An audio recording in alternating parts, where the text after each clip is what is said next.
Well, it seems to me that more and more cities and states and local municipalities will be giving out more programs, and that means grants, money in people's pockets.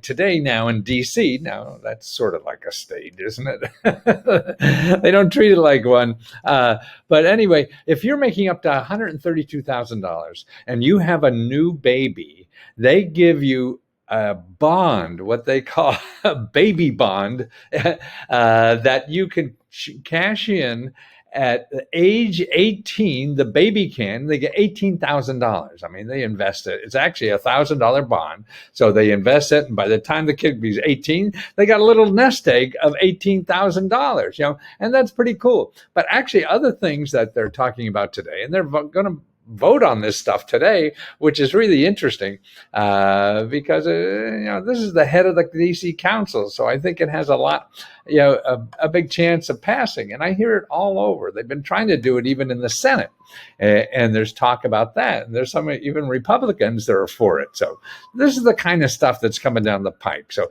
keep track of what's going on in your state, your city, or whatever. And actually, DC government has parental leave. Now, they have paid parental leave. Every business has to contribute, and they didn't spend 50% of the money from last year. People didn't even use it. And that's 2 weeks parental leave. And actually, what they're doing is going up to 6 weeks, particularly for medical leave. So if you need medical leave, you get up to 6 weeks paid leave. Now, these things to me are game changers. I mean, I didn't, and this is all the businesses in the district. So find out about parental leave where you are, because even in the new healthcare system, there are parental leave guidelines or healthcare leave guidelines that the government pays for. And actually, in the district now, they're actually giving 2 weeks of paid leave for victims of sexual assault or domestic violence. Now, this is on the increase too up here.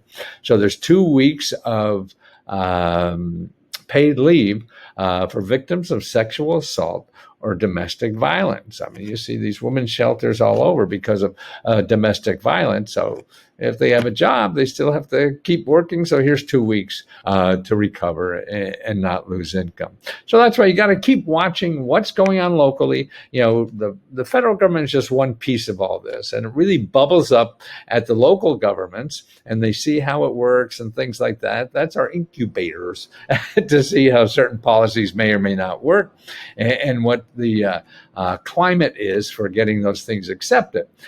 So keep an eye out in your state. I mean, just sign up for like the governor's email or something like that, and you find, or your mayor's email, and then you'll be notified of new stuff like this. Because otherwise, you have to read some obscure website to find out about it, and you'll never find that sucker.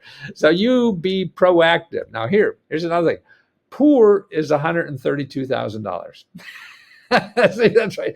If you think government programs are only for people, living in the streets, that's not true. I mean, this is people are struggling at a lot more levels. 132 sounds pretty big, though. Maybe in these big cities, I don't know. Anyway, that's another issue. The main thing, it's there, or this one will be there maybe by the end of the day. So keep an ear and eye open.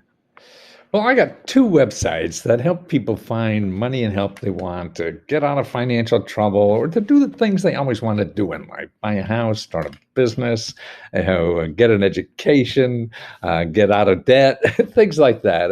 And I concentrate for 40 years now, or more probably, on finding free sources of money. These are government grants or nonprofit organizations. So I have two services that help people do this. One is called letsgohelp.com. And this is a closed Facebook group, where we help each other. And I do the research. When you ask a question, you can ask me a personal question, and you start a discussion that you need, tell me what you need money for, and I do my research to find you the best possible sources of government programs or nonprofit organizations that will help you solve that financial problem. So that's $20 or $19.95 a month. But if you don't want to join anything, and there's a lot of people like that, I understand. I have another service for only $5.95, and this is where you could download a report of all the sources of money and help in your state for your problem. So if you have a financial problem paying bills or debt and things like that, for $5.95, you download a report of the name, address, phone number, and video instructions of how to contact these people and how to apply for their money to solve your financial problem with debt or credit card, things like that. Then there's another report for every state on starting a business, a nonprofit, or invention, or working on your crazy idea. And then also how to get a higher paying job. This is job training money, education money, college money, things like that. And what they remember, they're just places in your state. That's where the action is. Okay, then there's for health care, dental care, prescription drugs, and even pet care. And then there's free consultants in every state, mentoring, consulting, research, legal advice, things like that. And then real estate, you want to buy a house, rent a house, you got to pay your bills for mortgage and rent, things like that. And then about a dozen or 2 dozen places in your state that give you free legal help. So all those reports are available on letsgoreports.com. So that's 2 places. Maybe I can help you there. If not, just watch the videos on YouTube, and that gives you links to go get it yourself. The biggest problem is you have to know it's there. That's what I do, and I've been doing it for 50 years, and I hope I have about 15 more.